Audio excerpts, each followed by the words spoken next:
Hello mga ga, ito lang po yung technique natin sa pagluto para pantay po yung pagka-golden brown niya. At 1 kilo po na malagkit na bigas na giniling yung gagawin natin at ito na po kadami yung nagagawa natin. At kahit ibinta pa po natin itong 5 piso yung isa ay malaki pa rin yung tutubuin natin dito. At pwede talaga tayo ditong gumamit ng mumurahin lang po na cheese kaya ito po yung ating video ngayon. Umpisahan na po natin.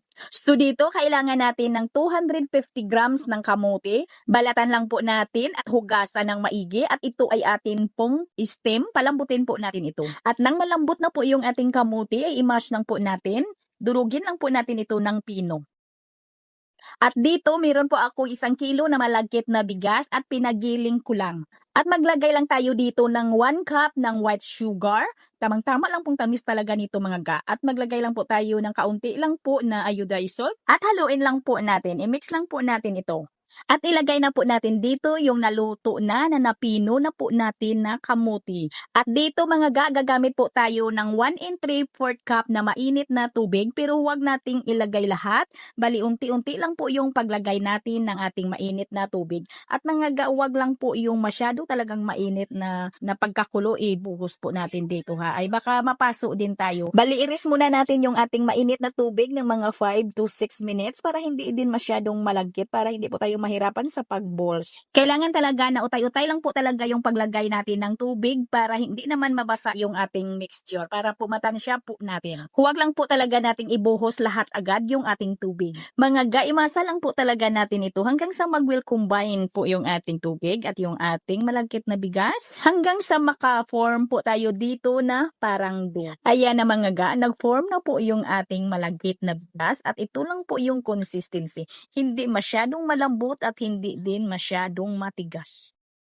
Tama-tama lang po talaga ito para po sa pag-balls po natin. Para maging uniform talaga yung ating balls ay gagamit lang po ako dito ng 1 tablespoon po ito or 15 ml measurements ng ating measurement spoon. At bilugin lang po natin ito mga ga at agad po nating ipalubog po dito sa ating sesame seeds. Pagkatapos po talaga natin yung bilugin ay agad po nating ipagulong dito sa ating lunga para dumikit talaga yung ating lunga dito. Kahit hindi na po natin ito basain ng tubig yung ating balls. At ito na mga ga, sa 1 kilo po natin na malagkit na bigas ay nakagawa po tayo dito ng 80 pieces. At lutuin na po natin ito agad sa ating mainit na mantika. At habang hinihintay kong uminit yung aking mantika, mga ga, ay ginaganito ko po yung ating balls para maging kapit na kapit talaga yung ating lunga. At nang bilog na bilog din yung ating botche. At nang mainit na po yung aking mantika, ay pinahinaan ko na po yung apoy ng aking kalan. Nilagay ko po na ito sa katamtaman at saka ko na po pinalubog o nilagay ko dito na yung ating botche balls. At ito lang po yung technique ko mga ga para hindi na po ako mahirapan sa pagbulo baliktad ng ating botche at nang maging pantay din yung kanyang pagka golden brown ay inaalog-alog ko lang po yung ating strainer para po ay maging pantay talaga yung kanyang pagka golden brown. At kailangan po ay mahina lang po yung apoy natin or nasa katamtaman lang para hindi naman masunog bigla at para na lutong-luto din yung loob.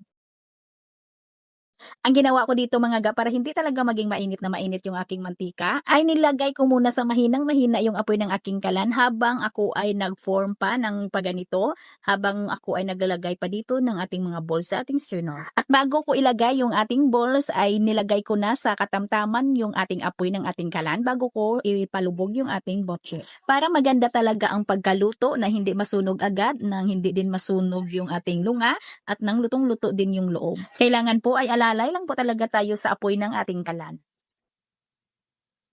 Tingnan po natin mga ga yung ating ginamit na delikiso na cheese.